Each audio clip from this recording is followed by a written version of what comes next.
Hello guys, back to my channel আর easy painting তো আমার চ্যানেলে আপনাদেরকে স্বাগত জানাই। তো এই একটা পোর্ট্রেট পেন্টিংয়ের অর্ডার পেয়েছি।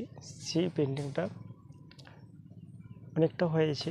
ফার্স্ট টোনের কাজ, সেকেন্ড টোন কিছু কিছু জায়গায় টাচ করা হয়েছে, কমপ্লিট ফিনিশিং টাচ, এবং থার্ড টোনগুলো এখনও সম্পূর্ণ বাকি আছে। তো এই যে ব্ল্যাক অ্যান্ড হোয়াইট ছবি, এই ব্ল্যাক অ্যান্ড হোয়াইট ছবি থেকে কালারে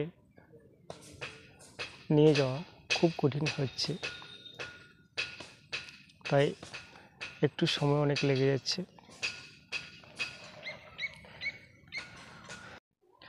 আজকের পেন্টিংটি এই পর্যন্তই। এই পেন্টিংয়ের কমপ্লিট ভিডিওটি দেখার জন্য আপনাদের প্রত্যেককে অনুরোধ রইল, আপনারা প্রত্যেকে আমার এই ছোট্ট চ্যানেলটিকে লাইক সাবস্ক্রাইব করে সঙ্গে থাকুন। Thank you so much. আপনারা প্রত্যেকে ভালো থাকুন, সুস্থ থাকুন। দেখা হচ্ছে এই পেন্টিংয়ের কমপ্লিট ভিডিও নিয়ে।